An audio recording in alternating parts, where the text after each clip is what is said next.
Journalist Hangout. I am Olajumoke Olatunji. Today on the program, Atiku announces Delta Governor Ifeanyi Okowa as running mate. Senator Orji Kalu insists nothing is wrong with Muslim presidential ticket. Says APC may not win without it. And later on the show, Senate demands deployment of helicopter drones to identity raid hideouts of perpetrators of Owo massacre. I will be hanging out with Babajide Kolade Otitoju and Olawale Johnson. Welcome to the program, gentlemen.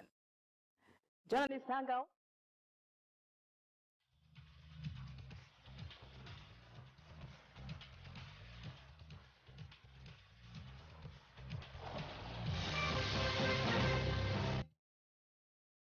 Welcome back. Now let's begin in Oyo State, Southwest Nigeria, where a titanic political battle is about to unfold. The State House of Assembly has leveled allegations of gross misconduct, abuse of office, financial recklessness, abandonment of office and official duty, and insubordination against other offenses against the Deputy Governor, Rauf Olaniyan. 24 out of the 33 members of the Assembly signed the petition, which was read during plenary on Wednesday. The lawmakers directed Olaniyan to respond to the allegations within 7 days or face impeachment. The Speaker, Adebo Ogundoyin, said the petition met the two-thirds majority requirement to initiate the process for his impeachment. Mikhail, we're not strange to this kind of political drama. Now, what do you make of this drama, and do you see an impeachment coming up? I didn't see impeachment coming up, but I know that the governor and his deputy had not been chummy for a long time. At least for about 2 years now. So, given the authoritarian nature of governors, they do not always condone an adversarial or a disloyal deputies. So I was thinking that for a second term, he will simply drop his deputy. But I didn't know that he would go the route of seeking to impeach him. I don't understand why governors behave in this manner. Whether we like it or not, the ticket is a joint one, and you cannot contest without a deputy. Absolutely. It means that the deputy complements your strength in terms of winning the election. So the Oyo State governor couldn't have won the election on the strength of his own votes alone. The deputy brought something to the table. The deputy contributed votes. That is why when you seek to kick a deputy out of office because you had a disagreement with him, you've committed a moral sin because you had a joint ticket. That ticket does not belong to you alone. The Supreme Court was very clear on that when Obasanjo also tried to remove Atiku through legal means. The Supreme Court stopped him and told him that it was a joint ticket. Both of you are like Siamese twins. You cannot simply try to go it alone. No. You came into office through together. The joint ticket. So I know that the governor may eventually have his way, given the overwhelming number of House of Assembly members on his side. This is quite different to what we had in Ondo, when the same kind of moves were made to remove Agboola was deputy at that time because he moved to another party. Of course, that one failed because the judiciary stepped in and said, no, the conditions that ought to be met before you can not be met. Bola was able to keep his position until the end of the term. Yes. So I wish the deputy good luck, but the way things are, once you elect to be on the same ticket with a Nigerian governor, what he wants is absolute loyalty. Once you step out of his party or you show signs of disloyalty, he's going to use the house to kick you out. The governor of Zamfara did the same thing. So, all right, so Kolawole, why do we always have these issues of these allegations of gross misconduct, financial recklessness come up only when defection happens? If these allegations were there before now, why didn't we hear about them before defection happened? When it's an internal matter, you don't get to hear them outside. 1, 2. Or the governor to be able to carry out what he wants. I mean, if he wants to go through the law, he must satisfy some conditions. And of course, what else would you raise against the man who has worked with you, aside from these, this few points in subordination, financial, recklessness, and especially when there are scope, the moment they have issues, it is likely that the man will not be comfortable around the governor. So, maybe he's absent at some point, at his duty post. So they would always have things like this to level,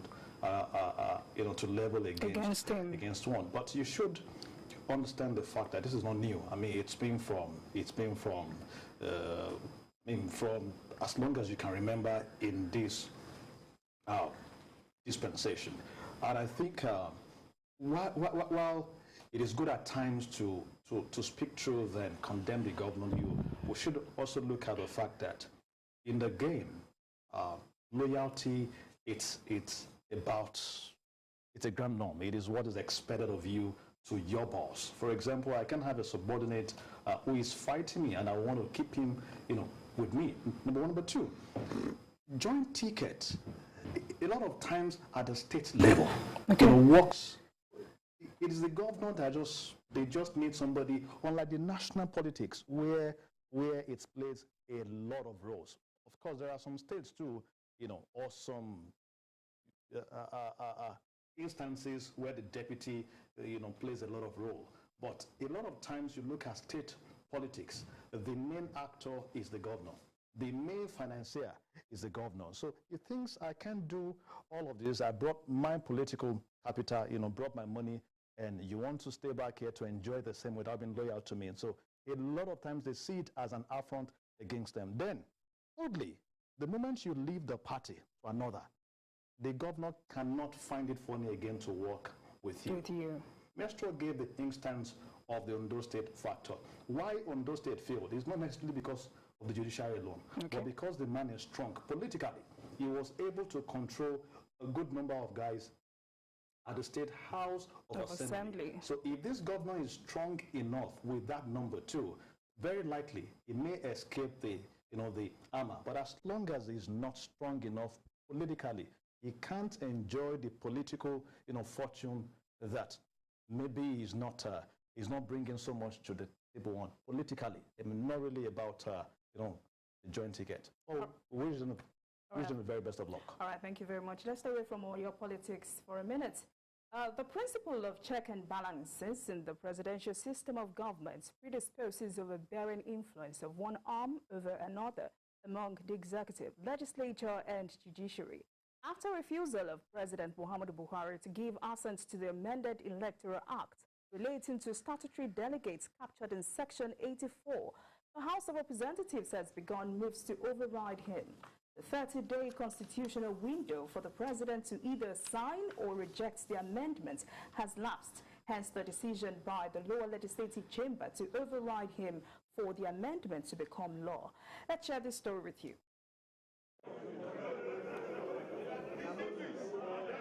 The House is resuming official tasks after weeks of electioneering activities. As at the last count, more than 100 of the 360 members failed to secure return tickets of their political parties. They blame the indirect primary for this. Deputy Minority Leader Tobi Okechukwu is one of those who lost out in the race. He rises to express his heartfelt sadness over the development. Something is wrong in an institution where the two leaders of the Senate would have to cross to other parties because of an inherent inclement condition. If it is our Electoral Act, if it is our politics, if it is the environment where we operate, we need to retool. Delta State lawmaker Ben Igbakwa says the 30-day window for the president to sign the latest amendment to the Electoral Act has lapsed. He says it behoves on the National Assembly to gather signatures and override the president. We cannot continue to act as if we are under the executive arm of government. This constitution gave us the power, just like it gave to them. We must wake up as a parliament where we pass our laws and we are sure that we have done the right thing. We should start overriding Mr. President. But the Speaker called for a substantive motion. For us to override, I believe we require 2/3 majority, and it cannot be by voice vote. What I would suggest is that you bring the application a formal motion or notice. The House has now urged INEC to extend the continued voter registration exercise by 60 days so as not to disenfranchise many citizens. The House is cognizant of the large number of unregistered eligible voters willing to be registered, as evidenced by the crowd seen at various registration centers, resulting in congestion. The Speaker has appealed to other committees with pending reports to submit them between now and the first week in July, when the National Assembly will be proceeding on its annual vacation. TVC News, Abuja. Thank you. 178 members of the House of Reps will not be going back to the National Assembly. Would this have triggered this resolution by the lawmakers? To an extent, yes, because a lot of them were not helped by the fact that they could not vote. They could also not be voted for in the final analysis. The governors were in complete control, shut out the lawmakers, and in a situation in which somebody as big as the majority leader of the Senate will score less than 5 votes in a primary election, it's unheard of, it's strange. It just speaks to the manner in which governors completely hijack this process and shut out people that they do not like. Some of the governors were interested in Senate seats currently being occupied by some serving senators at this point. So for those senators, there was no way they could win the battle because against the governors, they were simply powerless. What Bajabi Amila was saying was right in a way when he said, look, if we had adopted the direct primaries, what happened to us would not have happened, because the direct primary puts power in the hand of every party member. You can vote as long as you are a party member, but the delegate system ensures that only a select few, and a situation in which even the statutory delegates were not the delegates that voted in the last election, but ad hoc delegates. Those delegates were so few, to the point that you ask yourself, how did we even come to a situation in which very few people are electing our federal legislators as governors? You know, so if they had adopted the direct primary module, a good number of them will have survived, because it takes away the power from the governors. But the delegate system allows governors to handpick, to choose delegates. Some governors even personally wrote the names of all the delegates that would have voted at some of these elections, including even the presidential primary. So, but Abiamila will feel that if they had been supported when the National Assembly wanted direct primary, maybe a good number of them will have survived. The rate of mortality, in inverted commas, of our National Assembly, of our own parliament, is the highest I've seen in the world. I don't know anywhere else where out of 260 members, 178 or so will not be coming back. And if we check the Senate, it's the same thing. It's the same story. Every year is a lot worse this year. But every year we lose a good number of senators, a good number of House of Reps members who are of great value, who will serve us tremendously if they were allowed to remain in the National Assembly. As I said yesterday, if the longest serving congressman in the U.S. has spent 47 years, 47 straight years, making laws for America. The record was 51 years before that one left office. 51 years. So when people say, oh, he's been there for 3 terms, he's been there for 4 terms, it's because they don't know that elsewhere, the longer you stay in the parliament, the greater your influence, the wider your knowledge base, and the more useful you are to your country. It's because people don't understand this. So we keep allowing these guys to live. Look at, there is a senator from Ekiti State, brilliant senator. It's not coming back. In some states, only one senator. Look at Kogi, for example. Only one senator is coming back. That's the one from Kogi East. So the rate of turnover is just too bad. But again, the president has to respect the National Assembly. If the law says within 30 days, you have to give your reason for not giving assent. It's already 33 days. The president did not even give any reason, he just ignored them. Well, the leadership of the National Assembly have called this lacuna an error. But let me play the devil's advocate. Do you think this is actually an error? Because some Nigerians are happy with this. On the part of an error on the part of the president. Or not signing the bill? Or for ignoring, like the National Assembly calls it. I remember my grandfather would always say, it is not the day you want to take the goat to the market that you start feeding the goat. No, it's not the day you're putting the goat for sale that you start feeding. All along, when the National Assembly has made itself a rubber stamp assembly, so what were they expecting? Were they expecting a sudden change? I mean, a sudden respect? Were they expecting something different, from how they have presented or how they have, or how they have allowed the executive, to treat them over time?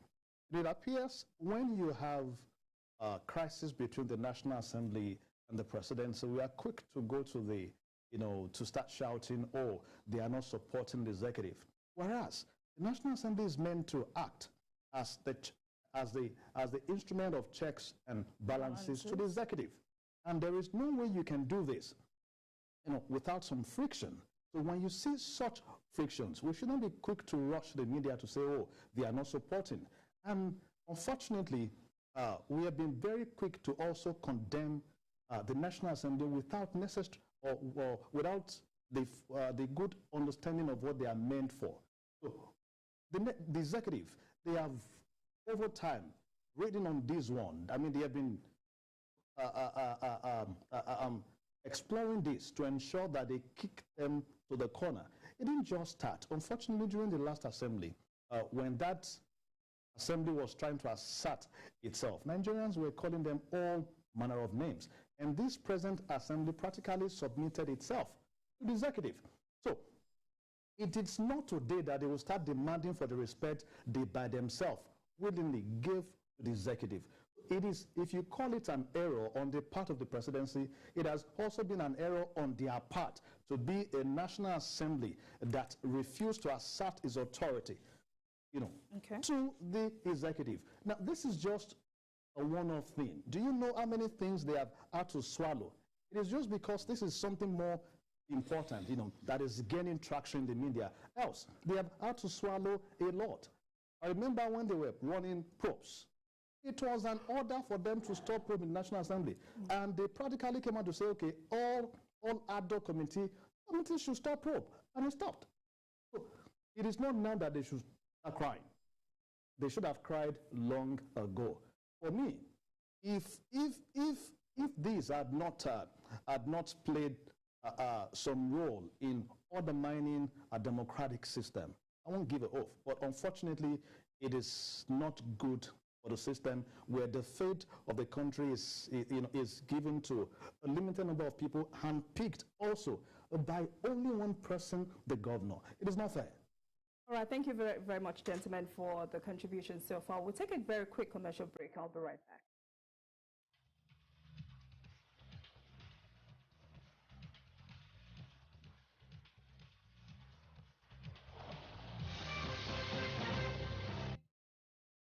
Good afternoon, Oga. Now you be the landlord. Yes, Nami. Oga landlord, me go need one room for this your house, so. Okay, sure you get work where you dey do. Yes, I be nurse. You don't go dey owe me be that now. Now how much be your rent, safe? Not just 90,000 naira. Wait, this guy, where you come from, Sef? Oga, I come from Akamata. Akamata? No talk am again. My spirit and Akamata people no dey ever join. Oga, wetin happen now? Come over for my compound. Na so baba thing na people sabi do for that Akamata. Come over here. Haba, Papa, wetin this innocent girl do you now? And people like you, they spoil Nigeria, Papa. I think you don't see him now. My people, they talk, say jollof rice, we dey for bottom pot today. Go dey top of cooler tomorrow. As I take need you now, so you self need me. Because now one mama we get, we be Nigeria. Make we love ourselves. Because now only together we go fit make our country better for us and our children them. One heart plus one love equals better Nigeria. Now the Center for Democracy and Development, CDD, with support from the UK government, they bring in this message. Showing up in style inspires great confidence. IVM G5T appeals to class.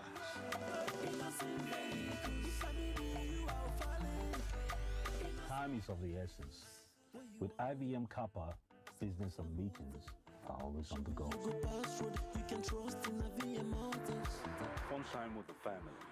Thank you to IVM Kingdom.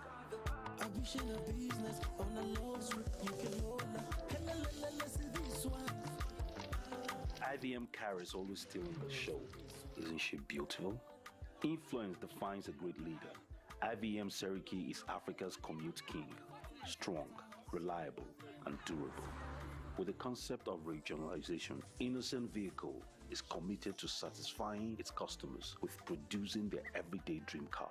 IVM, pride of African road.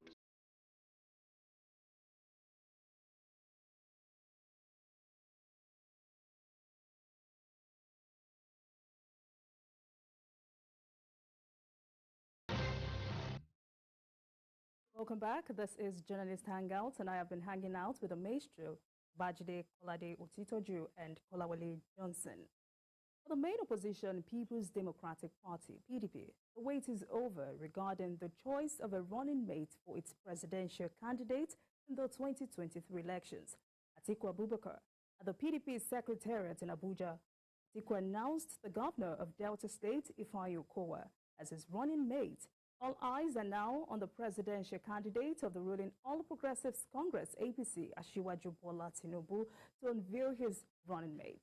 The clock ticking towards the deadline on Friday as we await who that will be. The chief whip of the Senate, Senator Orji Kalu, has lent his voice to the debate over the Muslim debate confronting the APC. And according to Senator Kanu, there is nothing absolutely wrong if the APC decides to field a Muslim ticket for the 2023 presidential election.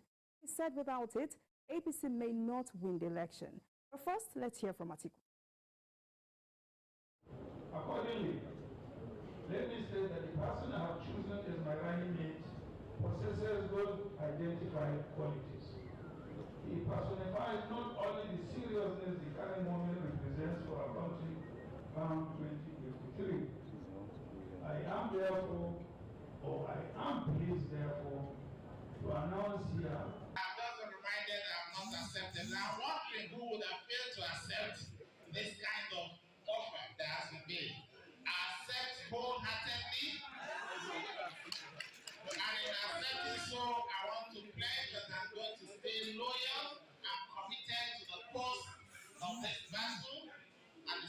battle that God has gone ahead of us. This gentleman speaking there. Let me start with you, Kolawole. Are you impressed with Atiku's choice? Well, you know, the political scientists will tell you that there are different form of analysis. The normative will look at the norm. What is ideal? If all things being equal, what should you do? But unfortunately, things are never equal. You have the PDP presidential candidate from the Northeast. Northeast is the minority zone when it comes to the northern region in terms of voting strength. The Northwest, I think, has about 21 million. Then next, the North Central, about 10.38 million. Then the Northeast, which is about 12 million. Then come to the Southeast too. Southeast has also the minority of about 10 million. So when you hear agitation that the VP should come from the Southeast, you should take into consideration that parties are looking at winning elections, not just not some jamboree. So you should not expect minority from the South to be paired with the minority from the North. That may not be the very best. One. Two, look at antecedent.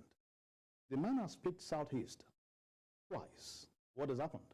If you also look at it from the traditional angle, it also not for the best interest of the candidate to pick from the Southeast. Number three, you have a leading candidate from the same Southeast. So if you're looking at getting vote from there, I don't think it is also to the best interest of the candidate to pick from the Southeast. Lastly, check out the result of the last election in Anambra State. They were able to barely bring out about 200,000 votes. There will be voters apathy in Southeast in the next election, except the Biafra agitators who change their this Monday sitting and let the environment be as peaceful as possible. So with that, the candidate is left with just two zones, the Southwest and the South-South. And of course, the candidate of the APC is from the Southwest. The best bet for him is the South-South. Now, whether the choice of the man he picked is the best, it is left to him. Whatever he has seen is the one that will have the person to work with him. So you may say tactically, in terms of stopping for vote, South-South is the best option for him. So that choice of a South-Southern person, I think, is smart. All right, BK, I remember yesterday you said because we now have Wike's name flying, Governor Wike's name flying everywhere, he might not emerge as Atiku's running mate. Now we have Ifeanyi Okowa. How impressed are you? Well, I expected him to pick Okowa. I didn't expect him to pick Nyesom Wike. And when some media outlets went to town yesterday saying Wike had been picked, the PDP quickly came out to say, no, we didn't pick Wike. And I said yesterday that for them to have debunked it, it meant that Wike would not get it.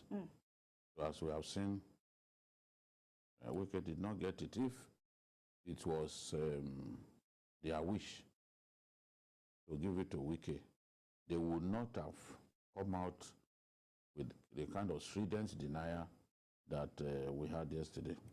So it was very predictable at the end of the day that Okowa will get the nod of Atiku.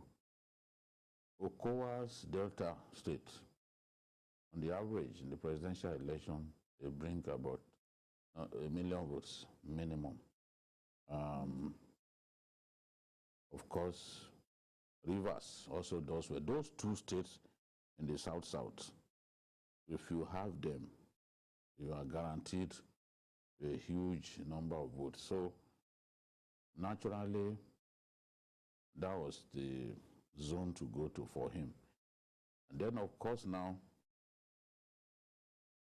it can work for the APC in a way because it then means that the people of the Southeast have their own son on the ballot, on a different ticket. That is the Labour Party ticket. So they are likely to vote for him. meaning that some of the votes that should go to PDP may eventually go to Labour Party, and then Atiku will be the loser for that, because those votes ordinarily would have gone to Atiku. But since he has failed to pick and Igboson as deputy, chances are that many of our friends in the Southeast will vote for Peter Obi, which would deny Atiku a good number of votes that normally go to him from the Southeast. This could play into the hands of the APC at the end of the day. But no doubt, if you read the speech, he was clearly looking for someone presidential in nature. Yes, and if you put Atiku, or if you put Wike and Okowa side by side, I mean, the difference is like night and day. Okowa is a two-term senator, two-term governor. He's been SSG, so he has the administrative acumen to function effectively in the absence of his principal. So Atiku was also looking at that, looking at someone who has capacity. You can't deny that Okowa has capacity. Even he's also an astute politician, because there are some things that he has done this political season that governors before him who ran that state will not do. So he's not just a technocrat, he's not just an ordinary leader. He has also shown that political edge, that talent as a politician by some of the moves that he made during this electoral season, by effectively pushing his own candidates to the forefront, unlike what we had in the past when there was one person who was determining who got what in Delta State. So he has shown that he can hold his own, and you need that kind of person, you know, by your side as a presidential candidate. So I think, by and large, Atiku made a good choice, but whether he can win the election, and the answer is blowing in the wind. All right, Kolawole, can he win the election? Well, I don't believe in just, we have to subject that to empirical evidence and look at data. If you want us to go into that, you know, don't forget that he ran with President Buhari last year. In the last election, and you can place his results side by side with that of the APC. He is from the Northeast. Despite being from there, he was only able to have about 1.1 million votes in that 2019 election, while APC had a whopping 3.2 million from that same place. Even when Jonathan from the South was on the ballot against Buhari, Jonathan, had about 800,000. So he was only able to pull just about 300,000, despite being the candidate from the region. And if in 2015 that Jonathan had that figure, he was against Jonathan then. So perhaps the little was holding back is what is probably they got that added to the figure. So when it comes to that election, I think we should wait a bit before prevaricating in mental for about the election. Let's wait. When APC has made its own choice too, we'll be able to look at it. Not just on the surface, deeply, what each region is, because it all boils down to vote. It is about the voting strength. For example, you can't control the Northwest that has brought in about, on the average, between 8.3 and 8.4 million votes in the last two elections. 2015, I think it brought about 8.4. The last election, about 8.3. You can't control that place, and you think you will lose the election easily. Don't forget that after Northwest, the next is Southwest. Southwest now has about 17 million votes, or so. And you don't expect. Are you talking about eligible voters or eligible the voters? Actual votes will see, because there's a big difference between. Yes. No, eligible voters for Southwest. Southwest. I'm not really taken in by the fact that the Southwest has a huge chunk of eligible voters. Okay. They don't come out to vote. Okay. Now I will also tell you. Look at Lagos, for example. Okay. Lagos, for example, had more registered voters than Kano. Okay. Yes, yes. Had more registered voters than Kano. Yeah. We check the record. Yeah. Now, how many of them came out on election day? When you put the result from Lagos side by side with Kano, okay, you can't. It will seem that you shouldn't even count the votes from Let Lagos. me bring out one factor. Why do people take the pain to go and register, and then on election day you see some of them playing football? That is the difference between the North, where I grew up, and the South here. They are a lot easier to mobilize on election day than the people here. Okay. And if you find it difficult to mobilize people, you are not going to win the election. Yes. Now let's bring again the factors and indices to the table. While Northwest traditionally it's the center of that voting strength, the vote earners, and I've said they bring about 8.3, 8.4 million. In fact, they've been doing that consistently for long. But each election period, where the candidate comes from, plays a major role. Take, for example, when Jonathan was on the ballot in 2015, voters turned out, I think Northwest led, followed closely by South-South. But in the last election, South-South fell to number 4. No, 5th. It was Northwest first, Northeast came second. Not really the total vote, but in terms of voters turnout, Northeast came second, while North Central, Southwest came third. So I think if Southwest came third, without having a candidate in question, with this year that the Southwest is having the candidate of APC on the ballot, I think the voters turnout will change. Number one. Number two, there is this on tap voting strength that Southwest has not tapped into, even though it will not work solely for APC alone. You see, there are some people who are allowed on social media, the up and coming guys. Most of them, not that they don't have PVC, they have, but they don't see the reasons to go vote.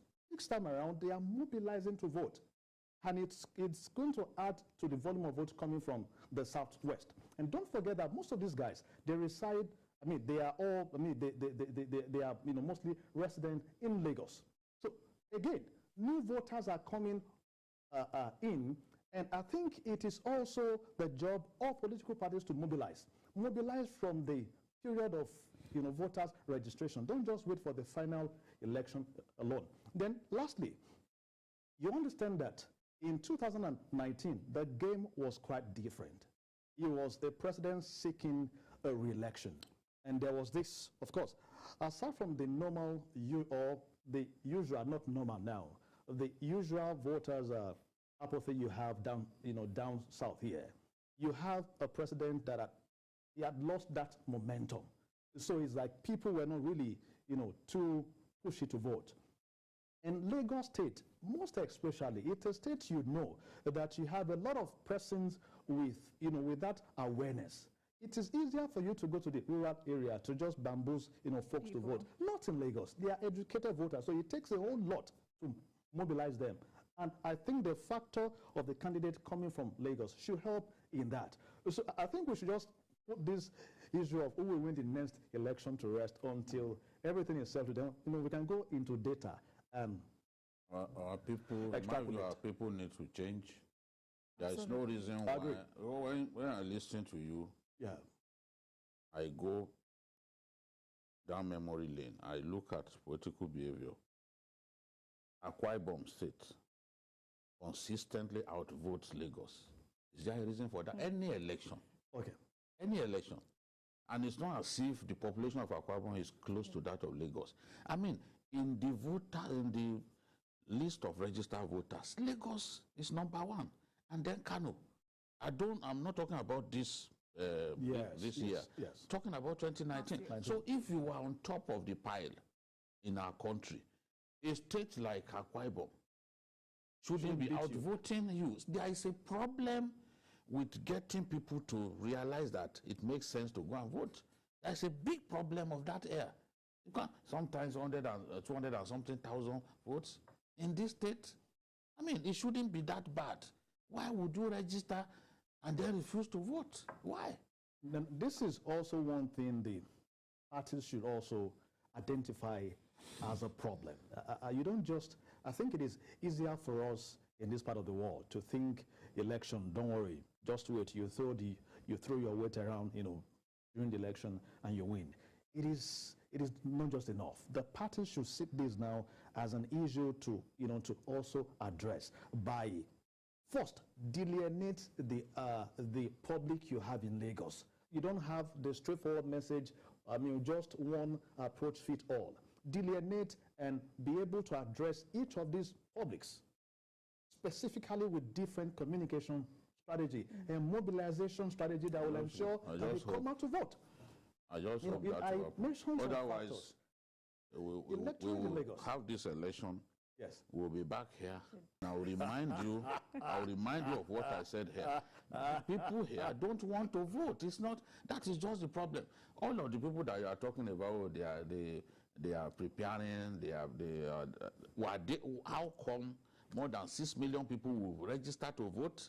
And then you'll be talking about less than 1 million coming out to, on election day. You'll be talking about 500,000 coming down, coming out to vote. Is there any justification for that? There is none. I mean, the political education of the North, or the average Northerner, is greater than that of the average Southerner. And their current is the radio. The medium is radio. That radio, even the poor can afford it. There are many things that we don't know in our country that if we listen to BBC Hausa Service, VOA Hausa Service, we will know. There are big people who go to those places to say a lot of things that they don't say to Nigerian papers. And there are people, they are listening. Now and their political knowledge is getting broadened as a result. You just brought... All right, Kolawole, please, just a minute on this so we can... You please go ahead, just a minute so we can move on to... You just brought something to the table, the language of communication. I mentioned here that you don't use a one-size-fits-all approach to communicate to everyone. Why is it that it is easier to reach the northern masses through the BBC Hausa and all that? Why don't they just stay in the stations that speak grammar always? Why do you think they go to those places? Because they know where they will reach their audience, and they go there. So part of the things we must do in the Southwest is to properly delineate and address each public specifically, not sitting down to think a single message will reach everyone or a single strategy will work for all. All right, gentlemen, let's quickly take a look at former Governor Orji Kalu's statements on Muslim tickets. Governor El-Rufai has come out to say religion does not matter. But now Senator Kalu has come out to say only a Muslim ticket can do it for the APC. Who agrees with him on this table? See, let him say the ball. I'm a Christian. All right. And I'm a practicing one, not anything outside that. However, political ideas is not really about, it's not what is just static on the table. Okay. It answers to the demand of the material time. At this point, APC has a Muslim candidate from the South. West. No, yeah, the South now. And predominantly a Christian community. Okay. And they are looking for a deputy from the North, a predominantly a Muslim community. And you ask yourself, should they go for a Muslim ticket or a Muslim person from the North or a Christian person? The answer would be which would be the most favorable to win election. However, we were not in this state of confusion or suspicion, lack of trust for ourselves before now. It is because of the behavior of the political class. One, the person shouting that, no, you must have a Christian. It's not as though the Christian deputy is going to come to the church to do anything spectacular. You've had a vice president who is a Christian for years, and you ask yourself, what exactly has it done differently to favor the Christians? He can't do no much. However, it is the trust. It is because he's suspecting, will this man protect me? So as long as they have that assurance, I think it is easy. But the political class seems to have, substantially dealt with us in the area of trust, that you can hardly trust anyone in this aspect again. But if you look at the heart of the matter, and the APC is looking out to win election, I think they are left with Northeast to pick the deputy. And you look at the state in the Northeast, how many of them are predominantly a Christian community? And you're running against Atiku from that same place. I think if they are looking at winning election, the candidate said that is likely to pick a Christian. He has said what he wishes. But if the stakeholders sit down, must have been misquoted. This election will be about strategy. If you miss it on strategy, you miss the main election. Absolutely. The same thing we said on this show, 2019, to PDP. Right now, it is for them to go to their strategy table, be scientific about it, work it out. Whatever you see as the best option, you go for it. It is now left for the party to properly manage the perception of, of the individuals to the people. Don't forget that this man in question is a liberal person. He has a wife who is not just a Christian. He has allowed her to practice her faith to this point, becoming a pastor. And for years, who started the Lagos monthly crusade that they bring all leading pastors? It was their candidate. So I think if the assurance is there that the man is liberal and would not do anything against anyone's faith, the confidence will be there to go with their choice. I don't want to advocate for any specific, but whatever is good for them, they should go for. Okay, Bikio, would you like to corroborate Kolawale's opinion? Well, I've spoken about this a number of times here. And as far as I'm concerned, the candidate reserves the right to make the best choice. See, this is not something to be emotional about. The candidate wants to win. He's looking at voting strengths. His people are doing polling every day. Any politician at that level who is not doing polling all the time is not ready to win, because polling is an integral part of electoral strategy, because it opens your eyes to possibilities where you need to work hard, where you feel strong, and then you can deploy resources based on the facts that you see. In this case, there's always a problem, as I said yesterday, for a northern, a Muslim from the southwest to win election in our country. He has a choice. That choice is to look in the direction of the big voting blocks and say, if I pick a deputy from this place, I'm likely to be complimented significantly in terms of votes. It's just like in Kwara. Kwara North is a big voting block. Many people, many governorship aspirants will want to go there and pick a deputy. In Oyo, if you pick a deputy, for example, in Okeogun, Okeogun is a significant voting block. You are sure that at least you will get votes. So these things matter. The candidate who wants to win will make up his mind and take a decision that he thinks best positions him to win.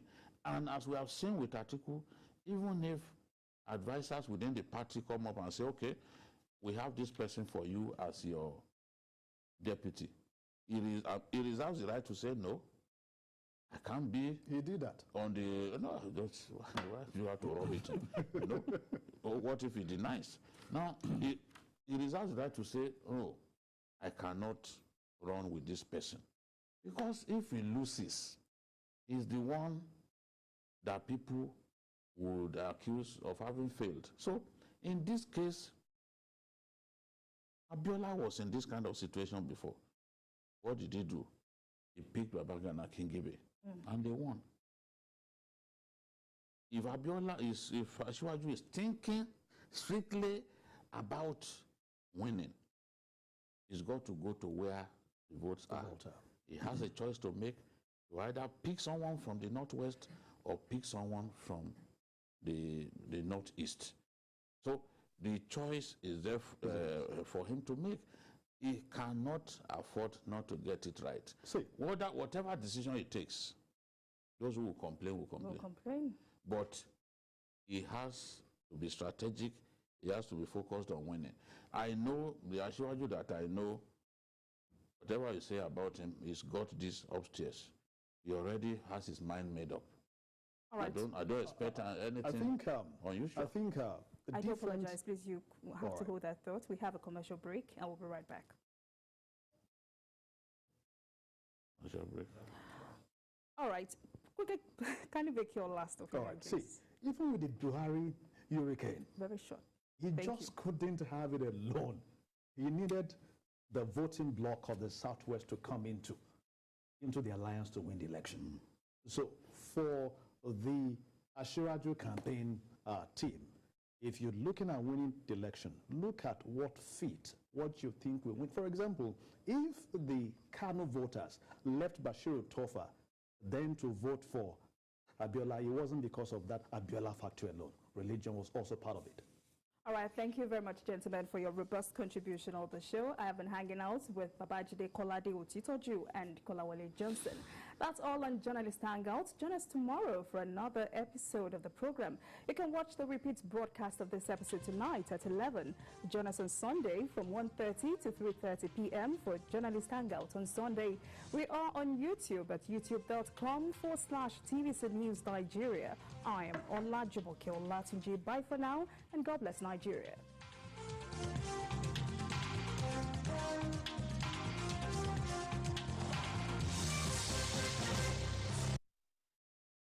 The following is a paid presentation by ShopX TV.